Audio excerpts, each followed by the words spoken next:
Сәлеметсіздер ме балалар, математика сабағына қош келдіңдер. Бүгін біз сендермен жазбаша түрде қалдықпен бөлу тақырыбын қайталаймыз. Ғарышты зерттеушілер.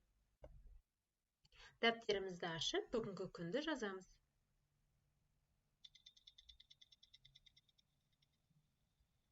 Жазып болсақ назарымызды 69-шы беттегі бірінші тапсырмаға аударайық. Есептеулерді орында, жауаптарын кему ретімен орналастыр.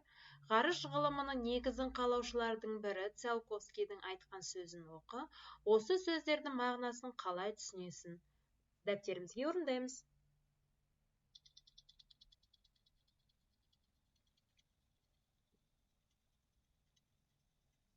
Орындап болсақ тексерейік.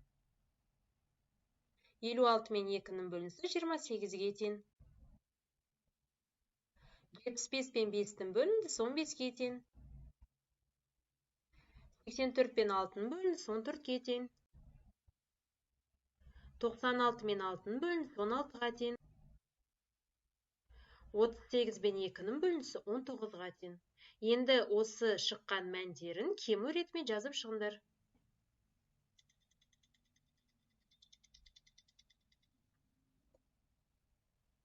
28, 19, 16, 15, 14. Енді сөздерді ретімен жазып шығыңдар.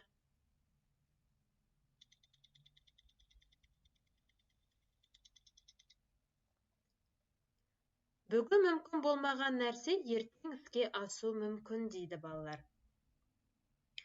Константин Циолковский осы заманғы ғарыштану мен ракеталық техниканың негізін қалаған ғалымдардың бірі. Циолковскийдің негізгі ғылыми еңбектері реактивті қозғалысқа, ғарыштануды және ракета жасауды дамытудың ең тиімді жолдарын анықтауға, көп сатылы ракета түрін жасауға, ракеталық отын түрлеріне, сұйық отынды ракеталық қозғалтқыш мәселесіне, планетааралық қатынастың даму болашағына арналған екен. Келесі назарымызды екінші тапсырмаға аударамыз.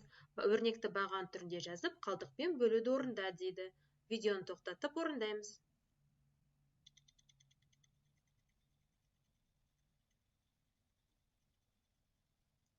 Орындап болсақ тексерейік. 679 пен 5-тің бөлінісі 135-ге тең, 4 қалдық қалады. 949 пен 8-дің бөлінісі 118-ге тең, 5 қалдық қалады. 659 пен 5-тің бөлінісі 131-ге тең, 4 қалдық қалады. Және 764 пен 3-тің бөлінісі 254-ге тең, 2 қалдық қалады. Соңғы бағанды өздерің орындаңдар.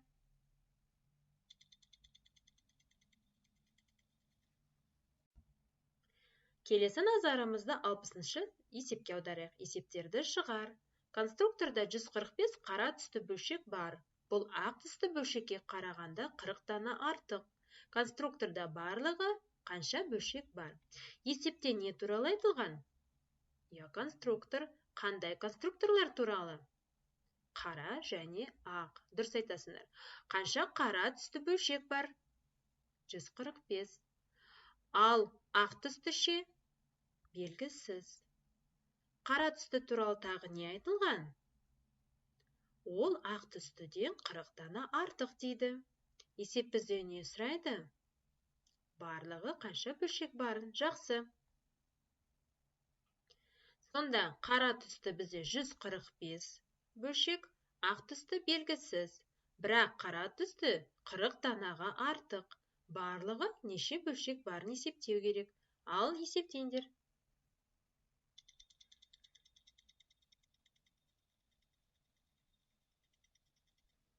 Есептеп болсақ тексерейік. Сонда бізде конструкторда барлығы 250 бөлшек бар екен. Сендер дұрыс орындадыңдар деп ойлаймын.